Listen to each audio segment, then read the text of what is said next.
التوقف الدولي اللي جاي لمباريات كأس العالم، وايه اللي المفروض يتم مع الحكام المصريين للتجهيز للي بعد التوقف الدولي، لان الدوري المصري هيرجع وبقوة الفترة بعد التوقف الدولي. مطلوب من لجنة الحكام عمل معسكرات سريعة للحكام، عمل استعداد كبير للفترة اللي جاية، التركيز على المجموعة اللي هتلعب وهتشيل الدوري الفترة اللي جاية. الدوري الفترة اللي جاية يا جماعة لا يقبل القسم على اتنين. منافسات كبيرة في المنافسة على الدوري، أندية كتيرة بتنافس، بيراميدز والزمالك لما يرجع كمان ماتشاته، والأهلي لما يرجع كمان ماتشاته، وممكن فرقة تانية تخش في المنافسة، بس هم دول الثلاثة اللي أقرب، بيراميدز والأهلي والزمالك. منافسات كبيرة بين ست سبع فرق تحت في الهبوط. المباريات هتبقى على صفيح ساخن.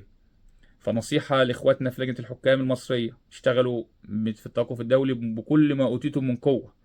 الأخطاء التحكيمية الوتيرة اللي شغالة الفترة اللي فاتت وتيرة كبيرة جدا، لو استمرت بعد الرجوع الدوري، بعد التوقف الدولي، هتلاقي عندنا مشاكل كتير. ليه؟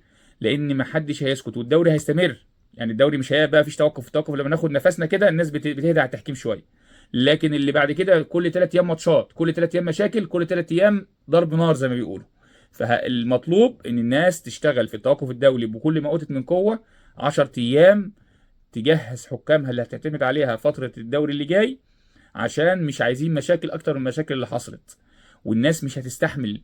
احنا وصل للجنه الحكام فوق السبع ثمان شكاوي من الانديه، بداهم الزمالك وبعد كده الاهلي وبيراميدز وسيراميكا، الاسماعيلي، المقاولين، هقول لكم دي كل دي عملت احتجاجات على حكام وغيرهم على فكره.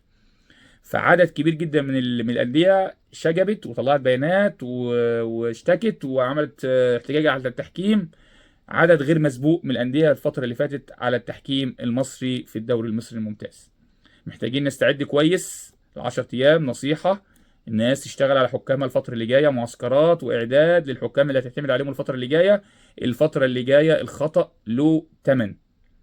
الخطأ التحكيمي في أي مباراة له تمن بعد رجوع الدوري وبعد التوقف الدولي. محتاجين الشغل، وكلنا مساندين لكل حاجة إيجابية، بس لما في سلبيات غصب عننا مع مستمعينا، مع مشاهدينا، مع اللي متابعينا، بنتكلم بمنتهى الحياد، بنتكلم بالصورة اللي قدامنا بما يرضي الله، مش هنروح يمين ولا شمال. لكن لما نلاقي حاجة إيجابية بنتكلم بمنتهى الإيجابية. فإحنا محتاجين الناس تشتغل، الناس تستعد، عشان الرجوع الدوري هيبقى بعد التوقف الدولي. الدنيا هتبقى صعبة جدا على التحكيم المصري.